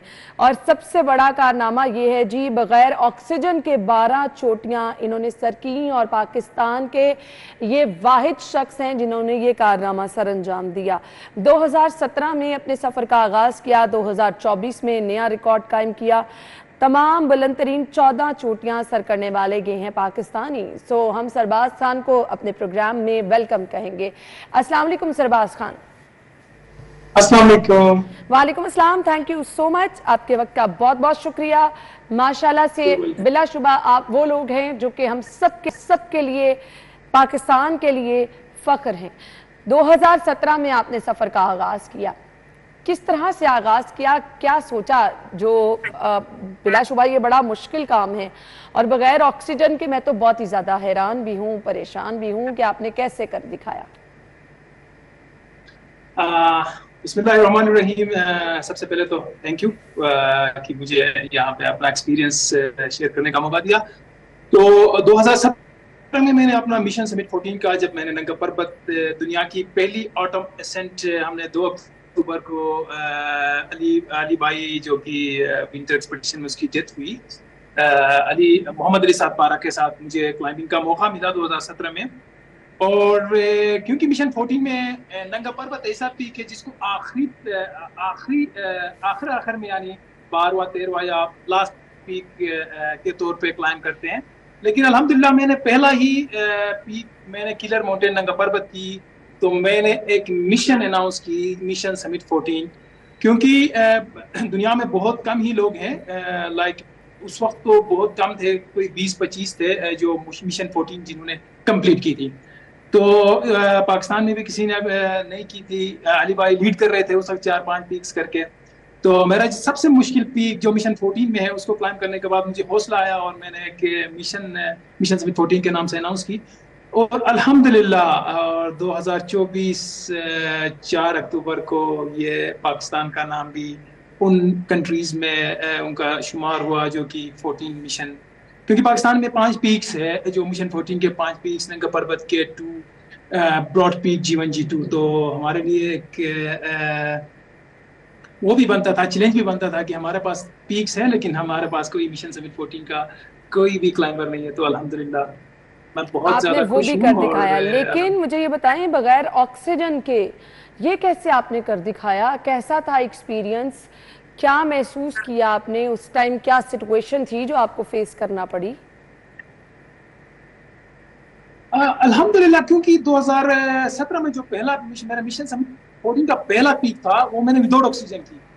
तो उसके बाद मेरा जो हौसला था वो मैंने उसी वक्त ही अनाउंस किया कि मैं ये सारे पीक्स मैं बगैर ऑक्सीजन के, बगैर गाइड यानी जो भी शेरपा कहे या गाइड कहे, और मैंने ज़्यादातर 12 पीक्स 14 में से मैंने बगैर ऑक्सीजन और बगैर शेरपा यानी मैंने खुद उसमें फिक्सिंग करके शेरपाज के साथ या पाकिस्तानी गाइड्स के साथ।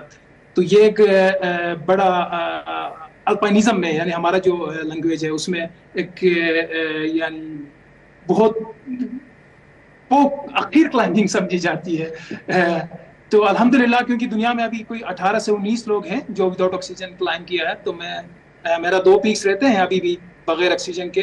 तो इंशाल्लाह मैं अभी इसी 2024 में कमिंग ईयर में उसको क्लाइंब करूंगा। तो मैं 20 ऐसे लोगों में मेरा इंशाल्लाह पाकिस्तान का नाम इंशाल्लाह हम दुआ गो हैं, हमारी तमाम बेस्ट विशेस आपके साथ है। सरबाज, मुझे ये बताएं कि एक्सपीरियंस कैसा रहता है? मुश्किल तरीन अब तक का आपका एक्सपीरियंस जिसमें आप खुद भी थोड़ा सा परेशान हुए हो, कौन सा ऐसा एक्सपीरियंस है, हमारे साथ शेयर कीजिए।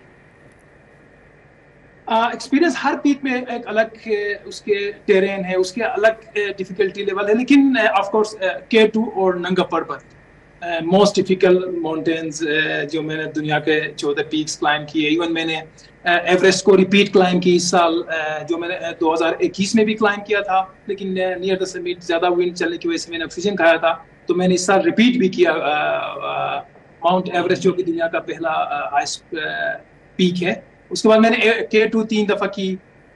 तो मुझे बिल्कुल पाकिस्तान के जो पीक्स है, कराकोरम के, नंगा पर्वत तो हिमालय में आता है, लेकिन K2 और नंगा पर्वत मोस्ट डेंजरस, मोस्ट टेक्निकल, उसका टेरेन और उसका जो डिफिकल्टी लेवल है सबसे ज़्यादा मुझे पाकिस्तान के अपने नंगा पर्वत और K2 लगा। सही। सो मुझे अब बता दें कि फ्यूचर की प्लानिंग्स आपकी क्या हैं, क्या करना चाह रहे हैं? पाकिस्तान में बहुत पोटेंशियल है, लाइक 8,000 ही नहीं बल्कि 7,000 और 6,000 मीटर्स के जो पीक्स है वो कहीं पे भी नहीं है दुनिया में जितना पाकिस्तान में है। तो मेरी कोशिश यही रहेगी कि हम एक ऐसा इदारा बनाएं यहाँ पे, क्योंकि हमारे पास कोई भी सर्टिफाइड इंटरनेशनल सर्टिफाइड कोई भी एक बंदा भी गाइड, कोई सर्टिफाइड गाइड नहीं है, जिसकी वजह से हमारे जो नेबर कंट्री है नेपाल, वहाँ से हमारे ही दोस्त आके यहाँ पे वो सर्विसेज दे रहे हैं। हालांकि देना तो हमें ही चाहिए, हम ही बाहर से लोगों को लेके आना चाहिए और हमारे पीक्स पे हमारे ही बंदे होने चाहिए। तो ये एक मिस वो है। तो इंशाल्लाह मैं कोशिश कर रहा हूँ कि कुछ इदारों के साथ मिलके हम एक ऐसा इदारा बनाए, ऐसा स्कूल्स बनाए हैं जहाँ से हमारे ही लड़के, पढ़े लिखे लड़के भी कुछ हो, ताकि कम्युनिकेशन में ज़्यादा मसला आ रहा है तो उनको हम ट्रेन करें, सर्टिफाइड गाइड्स बनाए। सरबाज, आपने इदारा बनाने का जिक्र किया। पाकिस्तान में बहुत पोटेंशियल है, हमारे नौजवानों में बहुत पोटेंशियल है जो इस फील्ड को ज्वाइन करना चाह रहे हैं, उनके लिए क्या सजेशन होगी, स्टार्ट कैसे लेना है? स्टार्ट हमारे पास कुछ हमारे शिमशाल में भी है, कुछ स्कूल छोटे लेवल पे अभी पाकिस्तान आर्मी ने भी उधर 7 पारा में एक छोटा सा इदारा वो बनाया है स्कूल, लेकिन वो काफ़ी नहीं है। हमें सर्टिफाइड गाइड्स बनाने हैं ताकि हमारे पास जो जून जुलाई का सिर्फ महीना होता है, हम चाहते हैं कि हमारे ही लड़के, हमारे ही जो गाइड्स वो दूसरे ममालिक में जाके, लाइक नेपाल के जो गाइड्स है सर्टिफाइड गाइड्स, वो नॉर्वे, अमीर यूएस और दूसरे जगहों पे जाके अपना काम करते हैं जो ऑफ सीजन है। तो हम चाहते हैं कि हमारे भी लड़के, हमारे भी जो कम्युनिटी है, क्लाइंबिंग कम्युनिटी, वो दुनिया के मुख्तलिफ मुल्कों में जाएं। उसके लिए लाजमी है सर्टिफाइड होना। इवन मैं 14 पीक्स कंप्लीट करने के बावजूद भी मेरे पास सर्टिफिकेशन नहीं है, जिसकी वजह से मुझे काफी मुश्किलात का सामना करना पड़ रहा है। तो मेरी यही कोशिश होगी कि मैं पाकिस्तान की जो कम्युनिटी है, क्लाइंबिंग कम्युनिटी के लिए एक ऐसा स्कूल बनाए, एक ऐसा इंस्टीट्यूट बनाए, वहाँ से वो सर्टिफाइड हो, इंटरनेशनली सर्टिफिकेशन इनको मिले और दुनिया के दूसरे मुल्कों में भी और अपने पाकिस्तान में भी इस चीज़ को, क्लाइंबिंग को, सिर्फ क्लाइंबिंग ही नहीं बल्कि हमारे पास स्नोबोर्डिंग, स्कीइंग के बहुत सारे ऐसी जगह हैं जो कि अभी तक उनको एक्सप्लोर ही नहीं किया गया है। तो हम कोशिश करेंगे कि हमारे ज्यादा से ज्यादा लड़के इसमें एंगेज हों। बड़ी अच्छी सजेशन आपने दी सरबाज। कुछ पाने के लिए हमेशा कुछ खोना पड़ता है। आपने माशाल्लाह पाकिस्तान का नाम फख्र से बुलंद किया, अपना नाम बनाया। बहुत सारी चीज़ों को आपको सेक्रीफाइस करना पड़ता है। ऑब्वियसली आपकी फैमिली का टाइम, आपकी फैमिली आपके बगैर किस तरह से, आप महीनों घर से दूर रहते होंगे, कैसे सब लोग एडजस्ट कर लेते हैं फिर? बिल्कुल, ये आपने बहुत अच्छा सवाल किया जी। खासकर मेरा शादी 2015 में हुई है और मेरी शादी 3 अक्टूबर को हुई है। 2 अक्टूबर को मैंने पहला सबमिट किया है और 4 अक्टूबर को मैंने लास्ट। ये 2 डेट के दरमियान मेरी शादी की डेट आती है। ये मेरे लिए अक्टूबर का महीना लकी भी है और अल्हम्दुलिल्लाह अभी 2-4 दिन पहले 15 अक्टूबर को मेरा दूसरा बेटे का जन्म भी हुआ है, तो मेरा पैदाइश हुई, तो ये मेरे लिए लकी भी है। तो अल्हम्दुलिल्लाह क्योंकि मेरी वाइफ, मेरी वालिदा, मेरे वालिद और मेरे सिस्टर, मेरे फैमिली वालों ने बड़ा वाकई में, क्योंकि मैं उनको खासकर अपने बच्चों को मैं टाइम नहीं दे पाया। वाइफ मेरा ड्रीम था, क्योंकि मैं 2004 से मैं इस फील्ड में था। 2004 से लेके 2003 से लेके 2024 तक 21 साल लगे हैं मुझे। तो बहुत उन्होंने मेरा, वाकई में मेरी वाइफ का बड़ा कमाल है कि उसने मुझे जाने दिया। काफी चीजों में हमारे वो भी होती थी, कुछ चीजों पे ऊपर नीचे भी होती थी, लेकिन अल्हम्दुलिल्लाह मेरे फैमिली वालों ने मेरा बहुत सपोर्ट किया। बल्कि मेरे फैमिली वालों ने नहीं, बल्कि मेरे हुंजा वालों ने, गिलगित बल्चिस्तान के लोगों ने मुझे बहुत ज्यादा दुआएं दी, खासकर मेरे लास्ट। आई मस्ट अप्रिशिएट कि आप अपनी कामयाबी का जिम्मेदार अपनी फैमिली को भी कहते हैं। और मुझे ये बता दें, अब आगे का आपकी प्लानिंग क्या है, क्या करना चाह रहे हैं? इंशाल्लाह मेरे जो 2 पीक्स रहते हैं विदाउट ऑक्सीजन, क्योंकि अगर मैं वो कर लेता हूं तो मैं दुनिया के उन 18 से 19 लोगों में मेरा नाम, पाकिस्तान का नाम, तो हमारी क्लाइंबिंग कम्युनिटी का नाम एक वो दर्ज होगा। उसके अलावा मेरा एक और मिशन है, वो फिर मैं बहुत जल्द अनाउंस करूंगा। फिलहाल वो इंशाल्लाह good luck for this. Message क्या होगा देखने वालों को? मैसेज ये है कि आप जो भी काम करते हैं, जो जिस फील्ड में भी है, आप अपने काम के साथ मुखलिस होके काम करें। क्योंकि मैं बॉय से आके मैं लीडिंग क्लाइंबर ऑफ पाकिस्तान बन सकता हूँ। तो आप जो भी काम कर रहे हैं उसके साथ अपना मुखलिसी के साथ अपना दिल साफ करके वो काम करें। तो देर लगती है लेकिन वो आपको कामयाबी जरूर मिलती है। Sarbaz, thank you so much and wish you good luck. इसी तरह से आप कामयाबियां समेटते रहें, पाकिस्तान का नाम बुलंद करते रहें। Thank you so much. नाज़रीन, ये सिर्फ मैसेज नहीं है, पूरी दुनिया में हमने बहुत सारे कामयाब लोगों को देखा, बड़े बड़े कामयाब लोगों की ज़िंदगियां देखी। सो ये तमाम कामयाब लोग अपनी ज़िंदगी की कामयाबी की अगर इनसे आप पूछे ना कि अच्छा ये जर्नी कैसा रहा, फर्स्ट ऑफ ऑल ये कुछ दिनों पर तो मुहीत होता नहीं, साल हर साल लग जाते हैं आपको किसी फील्ड में माहिर होते हुए, अपना नाम बनाते हुए, कामयाबी अपने नाम लगाते हुए। हमारे बड़ों का एक्सपीरियंस हमारे सामने है, ज़िंदगी में बड़े बड़े कामयाब लोग जिन्होंने अपना नाम बनाया, उनके पीछे एक स्ट्रगल होती है। मेहनत कीजिए, लगन के साथ काम कीजिए, देर से ज़रूर फल मिलता है लेकिन वो फल बड़ा मीठा होता है। सो उसके लिए आपको लग के काम करना होता है। ब्रेक के बाद आपको ज्वाइन करेंगे, स्टे विद अस।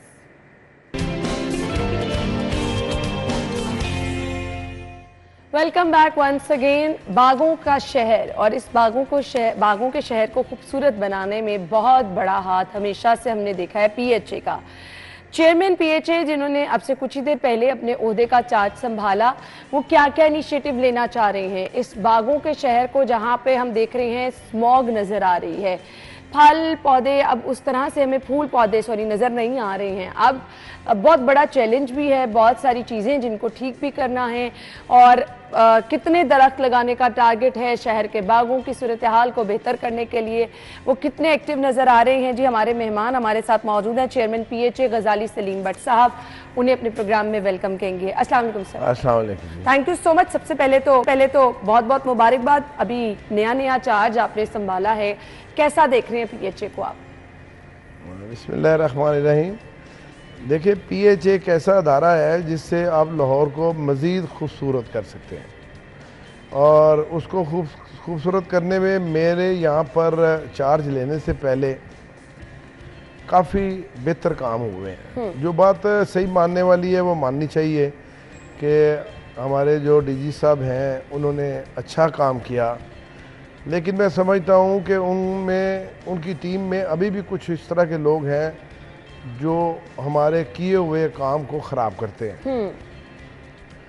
मसलन उसमें कुछ ऐसे गोश्त लोग हैं जिन्हें हमें वहाँ से सबसे पहले निकालना है, क्योंकि अगर आपने अपनी काम की क्रेडिबिलिटी लेनी है तो जो देखने वाले होते हैं उन्होंने अप्स एंड डाउन सब देखना है कि जी इसमें अच्छी चीज़ें क्या हुई और बुरी चीज़ें क्या हुई। तो जो एक महीने में अब तक मैंने ये सारा वॉच किया है, इसमें मैं ये नहीं कहता कि पीएचए की बात करता हूँ, मुख्तलिफ महकमे जितने भी गवर्नमेंट में हैं उनमें गोश्त मुलाजमीन हैं, हमें सबसे पहले उन्हें ख़त्म करना है ताकि वो मुलाजमीन जो प्रॉपरली काम करते हैं उनको अप्रिशिएट भी किया जाए और उनकी अपग्रेड भी उनको किया जाए। अब लाहौर में तकरीबन 851 पार्क हैं, तो उसमें कैटेगरीज हैं ए, बी एंड सी की। ए कैटेगरीज के जो पार्क हैं जिसमें ग्रेटर इकबाल पार्क है, जिलानी पार्क है, गुलशन आबी पार्क है, इस तरह के वो पार्क तो ठीक है, बेहतरीन है। ये मैंने आपसे एक्चुअली ये क्वेश्चन पूछना था, क्योंकि लोगों की ये शिकायत है ना कि चंद पार्क्स पे काम किया जाता है, बाकी नज़रअंदाज हैं, तो आपने तो खुद ही बता दिया। एक्चुअली जो मैंने एक महीने में मैं इन्हीं के पेपर्स को रीड कर रहा हूँ और देख रहा हूँ कि हमें क्या क्या बेहतर करने की ज़रूरत है, और बेहतरी जो है वो अभी बहुत चांसेस है इसमें ज़्यादा हो सकती है। इसमें ए, बी और सी क्लास पार्क हैं, इसमें ए और ए तो बेहतर हैं बहुत, बी अब ये कह लें कि 70% 80% ठीक है, लेकिन जो सी क्लास के पार्क हैं उनके ऊपर हमें ज़्यादा तवज्जो की ज़रूरत है जी, क्योंकि वो सी क्लास का मतलब है कि आप पसमानदा इलाके, शुमाली लाहौर हो गया, कोट लाखपत की पिछली साइड हो गई, इस तरह के जो इलाके हैं उनमें जो पार्क हैं गवर्नमेंट के, पीएचए के, उनको ज़्यादा फोकस करने की ज़रूरत है, क्योंकि वहाँ पे छोटे घर हैं और छोटे घरों में यानी 5 मरले का घर है, वो 3 4 5 मंजिले बना हुआ है, तो उसमें 25 20 25 लोग रहते हैं, तो वो सारा महल्ले इसी तरह के कैटर हुए होते हैं। चाहिए तो ये है कि हम लोग उन पार्कों पे ज़्यादा तवज्जो करें जहाँ पे लोग अपने घरों में मशहूर होकर रहते हैं। बिल्कुल आपने सही कहा। तो हमारी वज़ीर आला मरीम नवाज़ साहिबा का भी यही विज़न है, इसीलिए उन्होंने शुमाली लाहौर से मुझे मुंतखब किया। वो ख़ुद कहती हैं, क्योंकि वो ख़ुद फूलों से बहुत प्यार करती हैं और ख़ुद भी एक फूल की तरह है, तो मैं जब भी वो जब भी मुझे मिलती थी तो ये मिलती हैं, अब भी वो कहती हैं कि अगर मैं इस तरफ घर की तरफ जाती हूँ तो व्हाट्सअप इस तरफ तो बड़ा खूबसूरत मुझे लगता है। लेकिन मैंने जब कभी भी विजिट किया उन इलाकों का जो थोड़े से पसमानदा है, ये तो सीएम साहिबा ने बड़ी अच्छी ऑब्जर्वेशन किया है कि वाकई उधर वाले रास्ते बड़े अच्छे हैं, इधर काम करने की जरूरत है। सीएम है, आखिर वो बड़ा विजन रखती हैं और अपने विजन के मुताबिक मैं समझता हूँ इस वक्त पंजाब में लाहौर में जिस तरह डिलीवर हो रहा है, इससे पहले यह शायद शहबाज शरीफ के जो उनका दौर था उसमें हुआ होगा, इस दौर में तो अब वो शहबाज शरीफ साहब को भी क्रॉस कर गई हुई है अल्लाह की मेहरबानी से। जो वैसे आपकी माजरत इस बात से मैं एग्री नहीं करती, लेकिन आपकी अपनी ऑब्जर्वेशन है। अब आप आ जाएं बागों के शहर की तरफ। सो हमें ज़रूरत जिस अमर की है कि मैक्सिमम दरख्त लगाए जाएं, लेकिन उसके ऑल्टरनेट पे मैं ये देख रही हूँ कि जगह जगह लाइटें बहुत नज़र आ रही हैं। ये हमने सारा खूबसूरती की जगह ना वो दरख्त पौधों से हटा के लाइटों को नहीं दे दी। एक्चुअली थोड़ा सा अपनी कनाल को खूबसूरत करने के लिए ये जो लाइटों वाला, जो देखिए मैं लाहौर शहर से हूँ, वो कहते हैं ना जिसको लाहौरिया, तो मैं वो लाहौर शहर से हूँ, मुझे ये लाइटें शाटियाँ हैं ये थोड़ा सा पेंडुआना टच लगता है। ये कोई आपने खुद ही मान लिया ये कोई मेरा मतलब है कि अट्रैक्शन पैदा करने वाला नहीं है। लाइट आपने किसी और अंदाज से भी आप लगा सकते हैं। हाँ, किसी जगह के ऊपर जैसे माल रोड के ऊपर लाइट्स लगी हुई हैं या जेल रोड जहाँ पे ऑफिस है उसके पास जो लाइटें लगी हैं वो बड़ी खूबसूरत है, वो जाज़ब नज़र है, समझ लगती है। लेकिन ये एक वो छड़ी सी खड़ी करके और उसके ऊपर आप वो लपेट दें और उसको ऐसे कर दें, इंशाल्लाह ताला अगले साल में आप बहुत बेहतरीन है। उसका तो अल्टरनेट ये नहीं हो सकती लाइटें ना, हमें तो मैक्सिमम पौधों को, ये आजकल जो स्मॉग के निर्गे में हमें, इसका हल क्या है कि हमें फूल पौधे दरख्त इनकी तादाद में। देखिए मेरी बात सुने, मैंने पहले भी यह बात की है कि जो लोग इन्वायरमेंट को बेहतर करना चाहते हैं, इन्वायरमेंट को बेहतर करने के लिए हर लाहौर के शहरी ने अपना हिस्सा डालना है। लेकिन इन्वायरमेंट को बेहतर करने के लिए जो हमसे पहले गवर्नमेंटों ने या उससे पहले मुशर्रफ साहब के दौर में जो गलतियाँ हुई हैं उसका तो हमें सज़ा मिलेगी और खमियाजा भी भुगतेंगे। गलतियाँ सज़ा क्या हैं?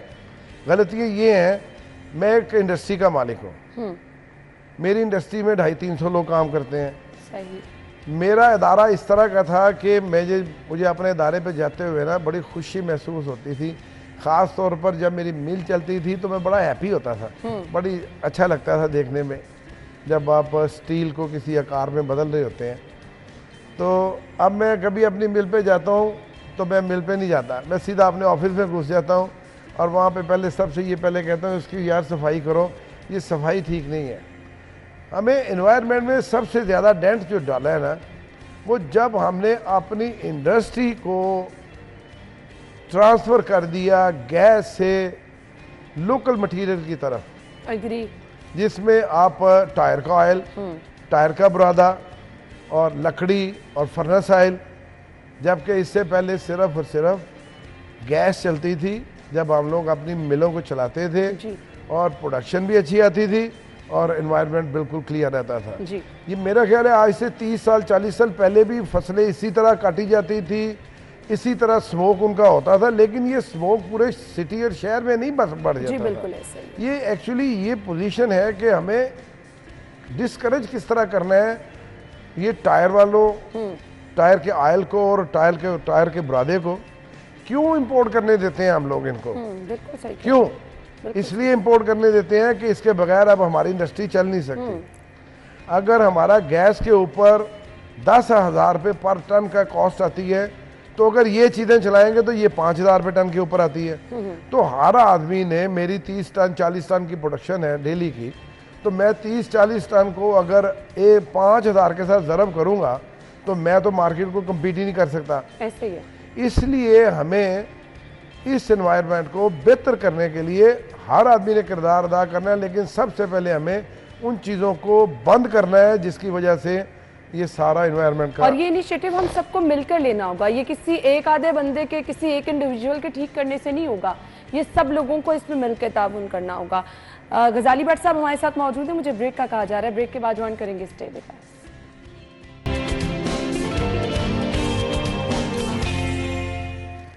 Welcome back. गजाली सलीम भट्ट साहब हमारे साथ मौजूद है, गुफ्तगू का सिलसिला आगे बढ़ाएंगे।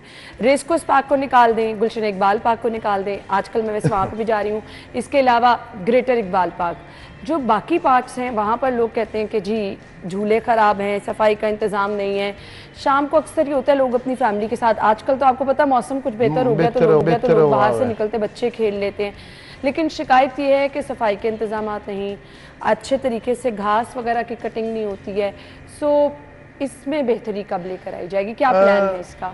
मैंने कुछ अपने जो डायहार्ड वर्कर हैं, मैंने उनकी एक टीम भी अपने साथ लगा ली है, और मैं बग़ैर किसी डिप्टी डायरेक्टर और डायरेक्टर को मिले वहाँ की जो रिपोर्ट्स हैं वो इकट्ठी कर रहा हूँ। ख़ास तौर पर बी और सी क्लास के जो पार्क हैं उनकी इंशाल्लाह ताला मैं वो जब भी जैसे मेरे पास वो सारी रिपोर्ट्स आती हैं फिर उसके ऊपर अमल करेंगे। मैंने ख़ुद भी विज़िट किया है, यानी शुमाली लाहौर के कितने पार्कों का विज़िट किया है, और मैंने ख़ुद भी विज़िट किया है ग्रेटर इकबाल पार्क का, मैंने ख़ुद भी विज़िट किया है जिलानी पार्क का। मुझे यहाँ की निस्बत वहाँ पे कुछ सहूलियात मुयस्सर नहीं है। बुनियादी सहूलतें लोग चाहते हैं ना, सिटिंग का अच्छा रेंज हो जाए, वॉशरूम की सहूलत मिल जाए, पीने का साफ पानी मिल जाए, ये बुनियादी चीज़ें अगर हों और एक सफाई का निज़ाम। देखिए मैं अक्सर ये बात करता हूँ कि जो गली मोहल्लों में रहने वाले लोग हैं ना, वो अपनी फ्रस्ट्रेशन को दूर करने के लिए उनके पास एक छोटा सा पार्क जो 3-4 गलियों के बाद आता है जी, वो उनको जो है ना बेहतर हालात में मुयस्सर आना चाहिए। सस्ती तफरी है और बेहतर हालात में वो मुयस्सर आना चाहिए उन्हें, ताकि वो कुछ अपने घर के मामलात या कुछ इस तरह के जो आपको टेंशन क्रिएट करते हैं वो आप वहाँ पे ज़रा थोड़ी देर बैठते हैं। जब आप ग्रीनरी देखते हैं, अल्लाह की शान बयान करते हैं, तो थोड़ा सा आप उसमें बेहतरी महसूस करते हैं। आपने खुद शादबाग के पार्क्स का विजिट किया होगा, आपको तो बेहतर तरीके से पता है वहाँ पे क्या क्या सहूलियात होनी चाहिए। हाँ बेसिक अब देखें ना, अब इन्होंने एक नया सिलसिला शुरू किया था मेरे आने से पहले कि पहले ग्राउंडें नीचे होती थी तो बारिश का जितना पानी था उसमें जाया और वो ज़मीन जज्ब करती थी और हमारा पानी का लेवल ठीक रहता था। फिर ये हुआ जी कि ग्राउंडों को पार्क के बराबर, सड़कों के बराबर कर दिया गया। उससे ये हुआ कि वो जो पार्क में पानी जाता था उसको ख़त्म किया गया। अभी हमारी सीएम साहबा बीबी साहिबा ने, बीबी मरियम ने एक इनिशिएटिव लिया कि उन्होंने जितने पार्क ग्राउंडों के नज़दीक थे, यानी सड़कों के नज़दीक थे, उनको उन्होंने दोबारा डीप करवाना शुरू किया, और ताकि पानी जो है वो उसमें पाउंडिंग एरिया बने और वो डूंगी ग्राउंड वाला कॉन्सेप्ट होना चाहिए। तो मेरा ख्याल है अब काफ़ी बेहतरी आएगी, आ भी रही है। सब एक और रिक्वेस्ट है, मतलब लोगों के आप फेवरेट बन जाएंगे, मैं आपको इसीलिए ये थोड़ी सी सजेशन जो हम लोग भी फील करते हैं ना, झूले जो छोटे मोटे होते हैं ना, स्लाइड्स और छोटे मोटे झूले जो पार्क्स में लगे, उनकी भी हालत बेहतर होना चाहिए ताकि बच्चे जाके एंजॉय कर सकें। मैंने कुछ तस्वीर जो है वो मैंने अपने लड़कों से बनवा ली हैं, जो मेरी अलहदा एक टीम है उनसे मैंने बनवा ली है। ये तो बट साहब इतने पैसों वाला काम भी नहीं है कि इस पे बहुत सारे पैसे लगने हैं, तो ये इसको हम pending actually park and horticulture में काफ़ी शोबे हैं, और उन शोबों में सबसे पहले हमें ज़रूरत है कि वहाँ हम लोग अपनी ऑर्गेनाइजेशन को बेहतर करें। बिलाशुबा आपके अंदर के मसाइल जो है ना, जब वो बेहतर होंगे ना, फिर आप ज़्यादा बेहतरी ला सकते हो। आप तभी कर सकते हो, टीम वर्क तभी आप कर सकते हो। और टीम वर्क में जो लोग अच्छा काम करने वाले हैं आप उनको अप्रिशिएट करो, जो अच्छा काम नहीं करने वाले आप उनको उसकी सजा भी दो, उनको साइड पे भी करो, ताकि अच्छा काम करने वाले लोग जो हैं वो बेहतर तरीके से परफॉर्म कर सके। मैं ये समझता हूँ कि इन पार्कों में जो हम लोगों ने ये जॉयलैंड वगैरह बनाए हैं, और मेरे पास काफ़ी लोग आ भी रहे हैं कुछ नई विजन लेके कि इस विजन के तहत अगर हम लोग इन पार्कों को या इनके कुछ हिस्से को जॉयलैंड में तब्दील किया जाए तो बच्चों के लिए, एक्चुअली हर आदमी, हर औरत, हर मियाँ बीवी की ख्वाहिश है कि जब भी मैं कहीं जाऊँ तो मेरे बच्चे खुश हों जी। तो खुश होने के लिए बच्चों को तो पार्क चाहिए, बच्चों को तो स्लाइडिंग चाहिए, बच्चों को तो झूले चाहिए, तो इंशाल्लाह ताला आपने ये अच्छी बात मेरे से की है, मैं इसको बहुत अच्छे तरीके से देखूंगा और कोशिश करूंगा कि जिस जिस पार्क में जो आइलैंड बने हुए हैं उन पार्कों को बेहतर करूं। बिल्कुल ऐसे ही हम गुफ्तगू का सिलसिला आगे बढ़ाएंगे, ब्रेक के बाद आपको ज्वाइन करते हैं स्टे पे जाए।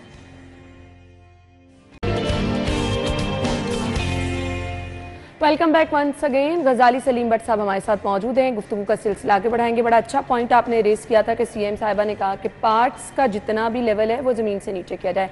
आपको नहीं लगता हमें ग्रीन बेल्ट्स के साथ भी ये करने की ज़रूरत है? हाँ बिल्कुल, अब ठीक कहती हैं कि हमें ग्रीन बेल्ट्स भी नीचे करने की ज़रूरत है। हमें एक्चुअली ये चाहिए था कि हम लोग कुछ ऐसे बारिश का पानी इकट्ठा करने के लिए पॉन्डिंग एरिया बनाते पूरी हैं। दुनिया में इस पूरी दुनिया में इस तरह है। मैं पिछले दिनों में गया हुआ था जी, यूएसए गया हुआ था, तो ये मुझे पोर्टफोलियो मिलने से पहले, तो मेरे दोस्त था, उसकी बेटी की शादी थी, तो हम लोगों ने देखा वहाँ बारिश होती है तो बारिश का पानी अलहदा से एक जगह पे डंप हो रहा है। और जब उसको देखा गया, क्योंकि थोड़ा सा मैं रिलेटेड हो रहा था, तो मुझे ऐसे ही शौक हुआ कि मैं देखूँ तो सही। तो वहाँ पे उन्होंने बहुत बहुत बड़े पॉन्डिंग एरिया बनाए हुए थे जिसमें पानी उनके पाइप से और जाली से वहीं जा रहा था और वो सेव हो रहा था। मैंने उनसे पूछा, यार पानी की यहाँ तो इस तरह कमी नहीं है। वो मुझे कहते हैं कि ये पानी में जितने मिनरल्स हैं ना, जो अल्लाह की रहमत से ये बारिश की वजह से आते हैं, जब हम लोग ये अपने पौधों को या ये इसको बेचते हैं, बेचते भी हैं वो पानी लोगों को जिन्होंने अपने घरों में प्लांटेशन की हुई है, तो कहते हैं हमें उसके खासा खातर खा इससे हमें मुनाफा भी होता है और पैसे भी आते हैं। और ये हम लोगों ने एक ही दफ़ा में ये पॉन्डिंग एरिया बनाया हुआ है। एक्चुअली लाहौर को उस अंदाज से हम लोगों ने डेवलप नहीं किया जिस अंदाज से होना चाहिए था, क्योंकि बारिश, अगर लाहौर में बारिश नहीं हुई तो इसका मतलब है लाहौर लाहौर ही नहीं है। तो आजकल जो मौसम का हाल है उसकी वजह से भी अब सब लोग, हम लोग बारिश का इंतज़ार कर रहे हैं कि बारिश हो तो सर्दी बेहतरी की तरफ जाए। हर बच्चे को, हर बड़े को जुकाम और खांसी का एक नया काम शुरू हुआ है। तो आपकी ये बात ठीक है कि हमें पानी को रिज़र्व करने के लिए उसके कुछ इकदाम करने पड़ेंगे। जहाँ पर पानी का फ्लो ज़्यादा हो वहाँ ज़्यादा पहले से कर ले। लेकिन ये पार्कों वाला सिलसिला जो अच्छा हुआ है, मैं ये समझता हूँ कि आपकी ये बात बिल्कुल ठीक है कि हमें जो ये वाले एरिया हैं जहाँ पे ग्रीन बेल्ट्स हैं, इनको भी नीचा करने की ज़रूरत है ताकि बारिश का पानी हम लोग मैक्सिमम। सर एक और पॉइंट, ये जो ऑरेंज लाइन के जितने भी पिलर्स हैं, जब स्टार्ट हुई तो शहबाज शरीफ साहब ने बड़े अच्छे यहाँ पे पौधे वगैरह लगे और बड़ा अच्छा एक वो मंजर आता था जब भी आप गुजरते थे। शहर के एंट्री एग्जिट पॉइंट पर बहुत ज़बरदस्त जो है वो हॉर्टिकल्चर डिज़ाइन, हमें नहर किनारे बड़े अच्छे नज़र आते थे। तो ये मुझे नहीं लगता कि अब उस तरह से काम हो रहा है। तो आई विश कि अब आप आए हैं तो ज़रूर इंशाल्लाह ताला। बात ये है कि जब आप खुद काम करेंगे, आपकी टीम आपके साथ काम करेगी, इसमें तो दो शक नहीं है। जिस तरह सीएम साहिबा, मुझे बड़ी हैरानगी हुई कि मैंने उस दिन निकला हुआ था किसी काम के जाने के लिए, तो ट्रैफिक रुकी तो मैंने भी रुक गया। मैंने पूछा उससे, मैंने कहा यार ये 8:30 बजे का टाइम है तो ट्रैफिक ही रुक। उन्होंने कहा जनाब सीएम साहिबा दफ्तर जा रही हैं। तो यानी इसका मतलब है कि वो भी पूरे 8:45-9 बजे अपने ऑफिस में बैठ जाती हैं। तो उसके बाद मुझे ये कभी भी इस बात पे उनसे कोई गिला नहीं है कि जब भी वो जाकर अपने ऑफिस में बैठेंगी ना 8:45-9 बजे, सब लोग अपने काम पे जाएंगे और काम भी करेंगे। यही एक तरीका है। मेरा भी ज़िंदगी का एक यही असूल है कि मैंने अगर किसी से कमिटमेंट कर ली टाइम की तो टाइम पे जाऊँगा। अगर मैंने अपने ऑफिस में जाना है 9 बजे तो 9 बजे का मतलब 9 बजने में 5 मिनट है। मेरी बेसिक ट्रेनिंग ये हुई है कि 9 बजने में 5 मिनट होंगे तो 9 बजे हैं। तो कहने का मतलब ये है कि हमें अपने उन दोस्तों को साथ लेके चलना है, उन वर्कर्स को साथ लेके चलना है जिनकी वजह से लाहौर जो है वो एक खूबसूरत शहर बन जाएगा। बिल्कुल ऐसे, और ये मिलजुल कर जो है वो आप सबके ताउन से ही यकीनी हो सकता है। बाकी जो आप लोगों के क्वेश्चन थे, आप लोगों की शिकायत थी, वो भी मैंने चेयरमैन साहब से कर दी हैं और उम्मीद भी इस चीज़ की दिलाई गई है कि इंशाल्लाह आपके जो डोर स्टेप पे पार्क्स हैं उनकी हालत को बेहतर भी किया जाएगा। बच्चों के लिए भी जो सस्ती तफरी की वहाँ पर चीज़ें हैं वो मुहैया की जाएंगी। आप लोगों से रिक्वेस्ट ये है कि आप लोग पार्क्स में जाएँ, क्योंकि हम लोग ये चीज़ें बड़ी विजिट करते हैं, बार बार जब विजिट पार्क का करते हैं तो ऑब्जर्व करते हैं ये चीज़ें। जगह जगह आप अगर कूड़ा फेंकेंगे, फूल पौधे जो लगे हैं उन्हें उखाड़ेंगे तो फिर वो खूबसूरती नहीं रहेगी। जिम्मेदार शहरी होने का सबूत दें, पार्क्स में जाएं, अच्छे तरीके से इंजॉय ज़रूर करें, लेकिन जगह जगह रैपर ना फेंके, फूल पौधे उखाड़े ना। आप लोगों की भी कुछ जिम्मेदारी है, खुद भी अपने घरों में पौधे दरख्त लगाएं ताकि आप भी माहौल साफ रखने में अपना किरदार अदा कर सकें। Thank you so much sir, आपके वक्त का बहुत बहुत शुक्रिया। नाज़रीन, हमें इजाज़त दीजिए, आपसे कल मुलाकात होगी सेम टाइम पर। अल्लाह हाफिज़।